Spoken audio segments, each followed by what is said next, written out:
Andy Carter never thought he'd be fluent in a language that didn't use vocal cords. The air in the Grand Embassy atrium shimmered with light pulses, an ambient effect caused by the aliens' communication, something between phosphorescence and vibration. It was mesmerizing, like watching auroras ripple across water. Andy adjusted his translator band but mostly ignored it. His training focused more on subtleties than software. He wasn't the only human assigned to the Earth-Alvenan Alliance project, but he was the only one fluent in Velnari, the primary dialect of the alien envoys. Most people found it too difficult, too abstract. Andy found it poetic. That was where he met her. Rachel, or as her official title read, Commander Rachel Zathuan of the Sovereign Flame Clan. 8 feet tall, silver-gray skin kissed with mineral-like shimmer, golden irises shaped like droplets about to fall. She wore armor that resembled volcanic glass fused with crystal, a ceremonial outfit worn by the Flame Clan's highest emissaries. But her tone, her expressions, that was the strange part. She was funny. "What's wrong, Terran?" she purred on their third meeting, looming beside him like a curious goddess. "You flinch every time I smile. Is it the fangs? It's the lighting. You look like you swallowed a lightning bolt." She leaned closer, her eyes narrowing with amusement. "You mean I dazzle you?" He smiled. "You could say that." They both laughed. It became a pattern. Every week they were paired for language immersion. Andy taught her Earth metaphors. She taught him contextual glow phrasing and scent resonance. It was a strange but beautiful exchange. Slowly the barriers blurred. One afternoon, while they sat in the private garden courtyard, half-Earth roses, half-towering alien glowshrooms, Andy jokingly said, "So, how do I address you when you're not in full Commander Doom-Eyes mode?" Her slitted eyes glittered. "You already know my public name, Rachel. It was chosen to be easy on your vocal folds." "I meant your real name," he grinned. Rachel tilted her head. "You mean the name known only to kin?" "Exactly. You have a true name, right? One that carries your essence." She chuckled, a sound that felt like 2 glasses clinking. "That's sacred. No outsider ever learns it." Andy shrugged dramatically. "Too bad. I'd guess it if I could." She gave him a look. Amused, sharp, impossible to read. "If you could guess it," she said slowly, "I'd have no choice but to marry you." He blinked. "What?" "It is law. The speaking of a true name by a non-kin is a binding ritual. The only way to protect the bond is through partnership." Andy laughed nervously. "Is that a threat or a proposal?" "Neither. Just fact," she said, leaning back against a crystalline pillar. "But don't worry, human. You'll never guess it. Challenge accepted. Don't get cocky." From that moment on, something shifted. It had started as a joke, but it didn't feel like one anymore. The atmosphere around them grew thick with tension. Not hostile, but electric. Andy couldn't stop thinking about it. The following week, during a comparative culture session, Andy watched Rachel closely. She was trying to pronounce supercalifragilisticexpialidocious while tasting strawberries for the first time. Somehow she managed to make both sound regal. "You make language an art form," he said. She grinned. "That's because it is." "I think your name is hidden in your gestures," he murmured. "Or maybe in the way your color shifts when you laugh." Her hand paused midair. "You're studying me," she said quietly. Andy nodded. "I want to understand, not just your words. You." For the first time, Rachel looked unsettled. Her posture softened slightly. "Many have tried to understand my kind. Most fail, because they try to translate instead of feel." Rachel said nothing, but her eyes glowed a little brighter. Later that day, Andy visited the record hall. There were no direct archives of the Flame Clan's naming traditions, it was taboo. But there were legends, poems, fragments in the oldest Velnari texts. He noticed something curious. Names weren't random among the Flame Clan. They were built, layered like growing crystals. Each phase of life added a syllable, based on pivotal moments or emotions. The true name, then, would be a story. Andy didn't want to decode Rachel. He wanted to listen. One evening, during a rainstorm, They sat together beneath a hybrid tree, half willow, half Tharnian bloomroot. Andy asked, "What was your first memory?" Rachel hesitated. "Touch," she said at last. "Warmth. I was born during the core eruption season. My first breath tasted of ash and heat. My mother wrapped me in her wings and named me Thuin. It means ember of the storm. That's beautiful. It's only a shard of my full name, but it's not mine anymore. We leave behind our childhood names when we take up rank." Andy considered her. "So, to know your name is to know your soul." "Yes," she replied, turning to him, "and that is why it must never be guessed. Not even in jest." He leaned closer, their faces inches apart. "What if it wasn't a guess?" Their eyes locked. "You're playing with fire, human," she whispered. "Lucky for me," he murmured. "I've been burned before." The next day, Rachel didn't meet him at the usual spot. Andy wandered the gardens alone, retracing every syllable she'd shared, her expressions, her silences, the way her glow shifted when she said his name. Andy with strange reverence. He was missing something, something vital. That night he had a dream. In it, Rachel stood by a lake of glass. She whispered something in Velnari, a name, but the wind scattered it before he could hear. When he awoke, he remembered one word, glowing in his mind. Zyra. He had no idea what it meant, but somehow, it felt right. The embassy was unusually quiet the next day, as if the entire compound had taken a breath and forgotten how to exhale. Andy moved through the high halls with a strange weight in his chest. Rachel hadn't contacted him since their conversation beneath the willow bloomroot. He tried not to let it bother him, tried to convince himself she was simply caught up in protocol or mission reports. But she wasn't just a diplomat anymore. Not to him. He found himself standing outside the central archive, hand hovering over the crystalline interface. If she had told him anything sacred, anything beyond what was allowed, she could be reprimanded, even exiled. He didn't want to cause harm. He only wanted to understand, maybe more than he had ever wanted anything. He placed his palm on the scanner.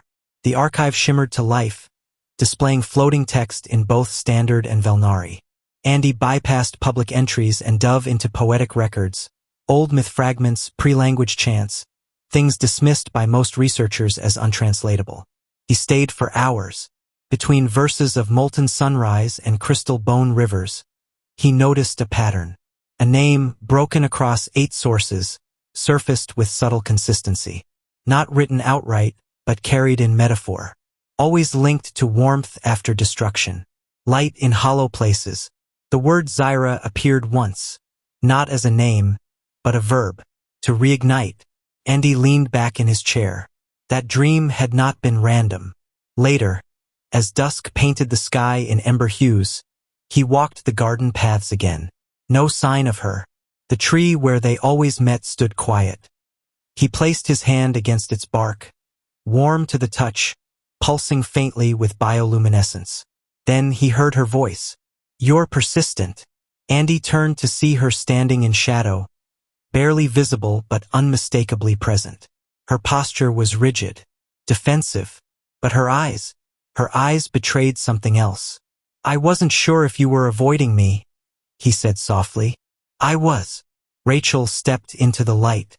Her armor was gone, replaced by a flowing tunic woven from volcanic silk, darker than obsidian, etched with quiet runes.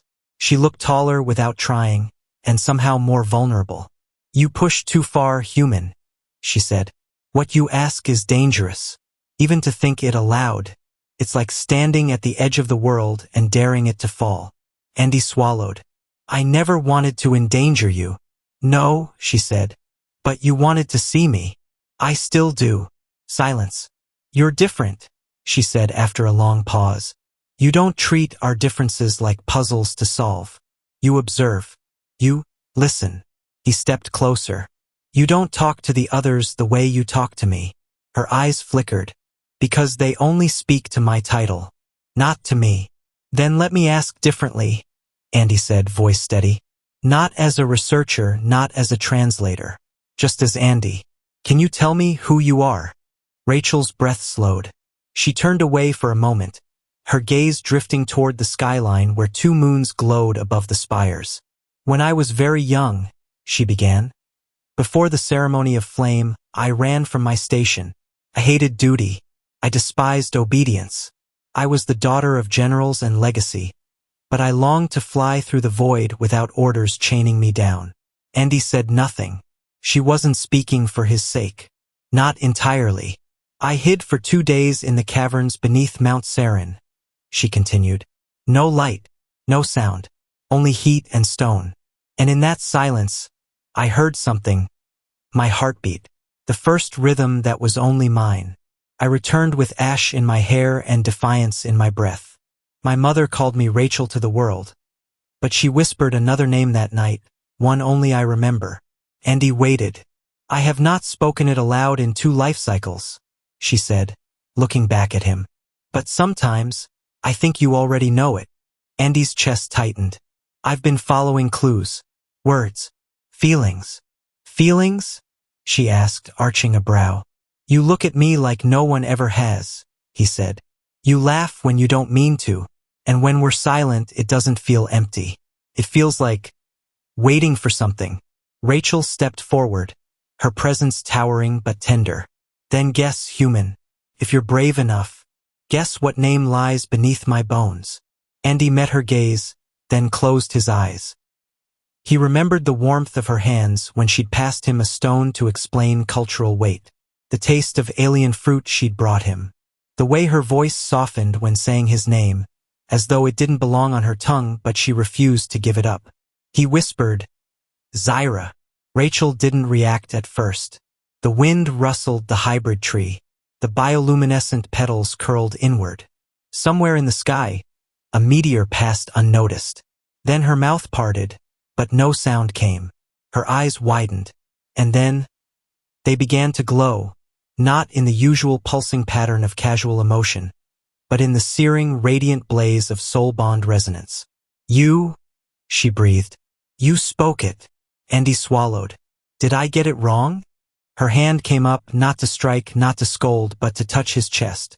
You can't guess it, she said, voice trembling. No one outside the Flame Clan could ever say it unless. She took a shaky breath. Unless it was meant. Andy stood frozen. Rachel. No, Zyra. That name isn't something you found. It found you. He didn't understand the full gravity of what had happened. But he felt it, like tectonic plates shifting beneath his feet, like galaxies whispering to one another through void. It wasn't a joke, she said, her voice shaking. Not to us. The law is clear. If a non-kin speaks one's name, truly speaks it, the bond is activated. We are soul-bound, irrevocably.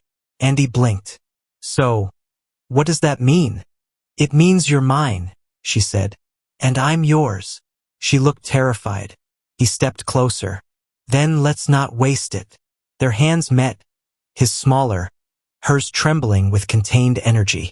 When their fingers laced, a pulse echoed around them, unseen by anyone else. A subtle hum, resonating between two beings who had crossed the impossible. She whispered again, softer this time, Zyra, and he smiled, because now it meant something more. The air around them felt charged in the days that followed, like the moment before lightning touches earth. Though they said nothing of the bond publicly, it hummed silently between their every glance, every brush of fingers when they passed too closely, every stolen second when their eyes lingered too long. Andy tried to focus on his duties. Really, he did. Reports, cultural analyses, translation protocols, none of it held the same weight anymore. Every word seemed hollow beside the name he had spoken aloud. Zyra. A name that should have never been his to know, and yet now marked him as something more than a guest on alien soil. She hadn't vanished this time. In fact, Rachel, or rather Zyra, seemed to find reasons to be near him. Meetings that could have been emails suddenly required her presence. Training exercises began overlapping with his translation sessions. One evening, she even brought him a gift, a small hexagonal pendant carved from iridescent shell. He didn't dare ask what it meant, but she placed it gently into his hand and said only, "Wear it when the stars speak." The others noticed, of course. Whispers trailed them in the corridors. Human and Velnari both. Some curious, others cautious, a few hostile. One of them approached Andy after a strategy symposium, Colonel Jern, a grizzled Velnari who had lost 2 limbs in the siege of Terracin. "You carry her light now," he said without preamble, eyeing the pendant that hung around Andy's neck. "I don't understand all of what that means," Andy replied carefully. "You don't need to," Jern said. "But understand this, there are those who will never accept it. You touched something sacred. The old ways do not bend easily." Andy met his gaze. "Then we'll bend them."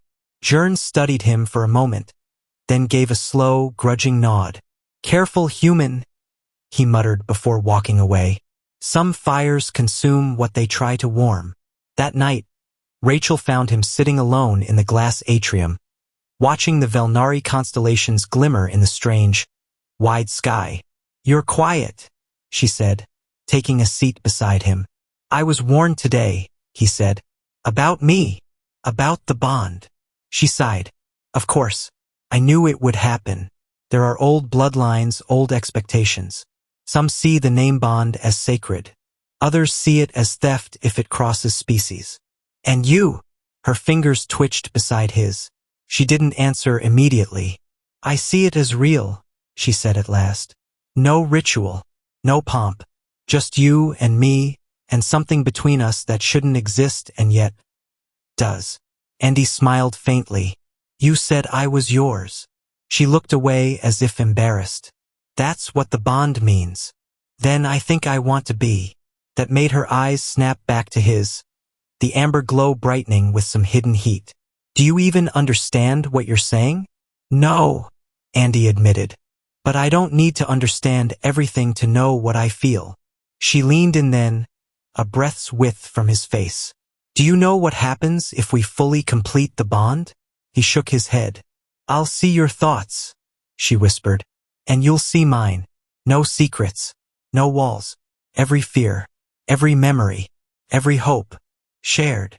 His throat tightened. "That sounds intense." "It is. No going back." "I don't want to go back." They didn't kiss, not yet. It wasn't their way. But their foreheads met, and the silence that bloomed between them said more than any vow. In the following days, their bond deepened. They trained together. She taught him how to use a short blade favored by her people. He showed her earth music, old earth music, vinyl records he had smuggled from home. She liked piano the most. One night they danced. No audience, no ritual.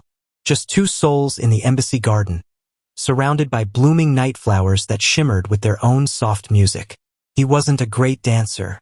She didn't care. "You move like wind over river glass," she said teasingly. "And you stomp like a drunken rhino," he shot back. She laughed, throwing her head back, and something cracked open in him. Something he hadn't known was sealed. But not everything was joy and light. A summons came from the Velnari High Assembly. Rachel was ordered to appear and explain the nature of her actions. Andy was not invited. She left without telling him. He found out through a sealed communique, and when he tried to enter the chamber, the guards blocked him with silent stares. For hours he paced the compound, half hoping she'd emerge angry, triumphant, exhausted, anything. But when the doors finally opened, she wasn't alone. A tall Velnari woman followed beside her, regal, austere, armor marked with the sigils of ancient clans. She bore the command sigil of the High Matron. Andy recognized her from holograms. Rachel's mother.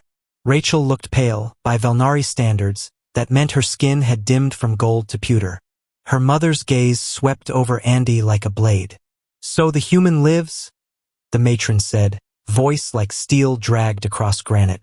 "I live," Andy replied, trying to keep his voice even.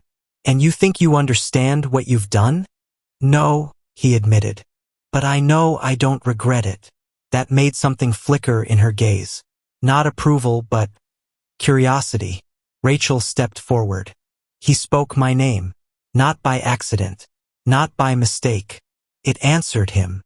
"And you feel the pull?" the matron asked her daughter. I feel more than that, Rachel said. I feel him in my bones. The matron turned her gaze back to Andy. We do not stop bonds once named. It is against our law and spirit. But you, human, you must face the trial of depth. Andy blinked. What is that? A ritual.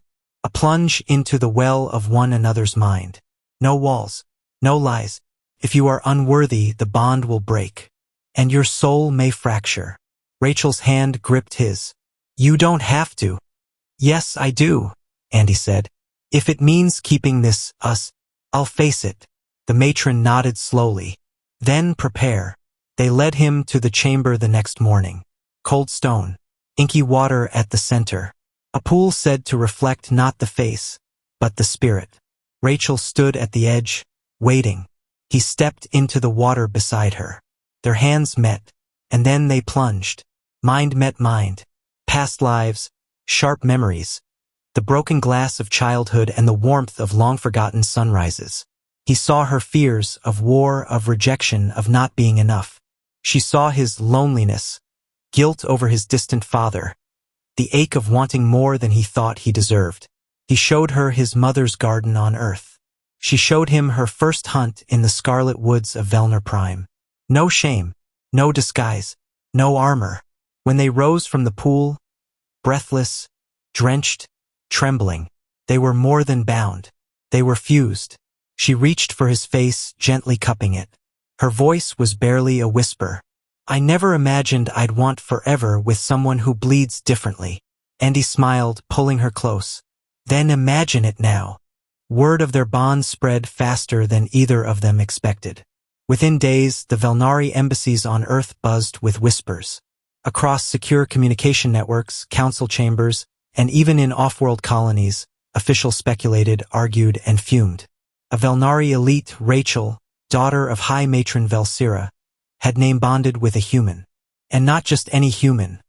A translator, a civilian, someone with no pedigree, no political leverage, no military clout. In the eyes of many Velnari, Andy was as common as air. And yet, he had spoken a name no one had ever uncovered.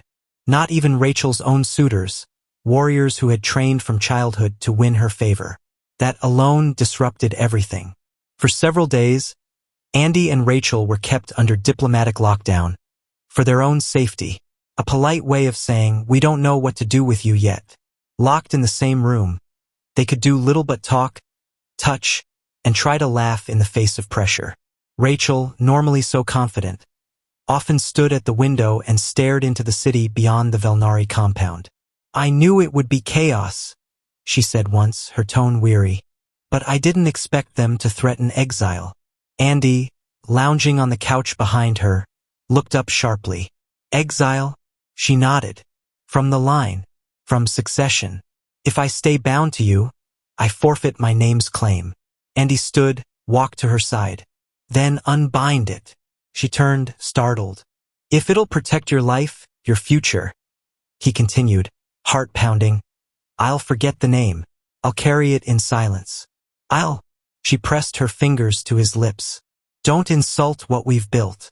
His words died in his throat. I'd rather lose a throne I never wanted than lose the only person who's ever seen me, she said. He took her hand, kissed her knuckles. Then we face it together. Together came sooner than they hoped. The High Assembly called for a convergence, a rare and sacred gathering of the 12 clans to determine the fate of a controversial act. It hadn't happened in decades. Andy and Rachel were to stand trial not for breaking laws, but for challenging tradition. The convergence took place in a vast crystalline dome on the edge of Earth's diplomatic district. Velnari from across the system arrived in ships shaped like silver wings. The sky above shimmered with their passage. Andy had never felt smaller. He wore formal Terran ambassadorial attire, simple but dignified. Beside him, Rachel wore ceremonial armor etched with the star paths of her ancestry, though her back was straight and her chin defiant. The hall pulsed with murmured voices. Holograms of the 12 flickered to life, projected symbols for each clan elder who would cast their voice. One elder stood. You human? She said, her voice like wind through dry bones. You spoke a sacred name. Do you admit it? I do, Andy said. Did you coerce the Velnari known as Rachel into bonding? No. Did you understand the consequence? Not entirely, he admitted. But I understand it now, and I don't regret it. Rachel stepped forward, her voice strong. He spoke it without deceit. The bond called to him. The name answered. Another elder's voice rang out. Do you love this human, daughter of Velsira? I do, Rachel said, in ways that transcend your judgment. Gasps echoed in the chamber. The matron herself rose then, silent until now. My daughter has chosen. She has not disgraced us. She has revealed something the clans feared to face. Her eyes scanned the room. We claim to seek unity with humanity, yet flinch when true unity arrives at our doorstep. What is a treaty if not a bond? What is love if not the deepest treaty of all? Another elder rose. You would allow this crossing? I would honor it, Velsira said. Murmurs, debate, some outrage, some tentative nods. It went on for hours, and then one by one the 12 cast their votes. 7 in favor, 4 against, 1 abstained. The chamber fell into stunned silence. It is decided, the High Speaker announced. The bond stands. Andy exhaled only when Rachel's hand tightened in his. They weren't exiled. They weren't broken. They were recognized. The days that followed were dizzying. News outlets across Earth and Velnari space celebrated or condemned the ruling, depending on their views. Political analysts spoke of a new era. Protesters waved banners in anger. Supporters called Andy the name-bearer, a symbol of unorthodox unity. But for Andy and Rachel, none of that mattered as much as the morning after the ruling, when they returned to their shared quarters and locked the world out. They stood in silence for a while. He turned to her. You joked once about marrying me. I did. Still think it's funny? No, she whispered. Now it sounds like a promise. Andy took her hand. Then let's make one. No witnesses? Just us. They stood under a starlight simulator in the room, surrounded by soft wind and projected auroras. No official, no ritual, just hands pressed to hearts. I vow, Andy said, to honor your name, your soul, and your fire. I will not run. I will not silence what we are. Rachel leaned into him. And I vow to protect your spirit, to shelter it with mine, and to grow with you, even in shadow. Their foreheads met again. A pulse of warmth surged between them. A Velnari bond flare. A glow of golden light between their joined hands. They didn't kiss even then. Their people did not seal with mouths. They sealed with names. She whispered, voice trembling with love. Say it again. Zyra, Andy murmured, and her eyes glistened with something holy. Later, they would face more challenges. There would be diplomatic waves, personal battles, and moments of doubt. But they would face them together. For when a human guessed an alien girl's true name, he didn't just win her heart. He earned it. Forever.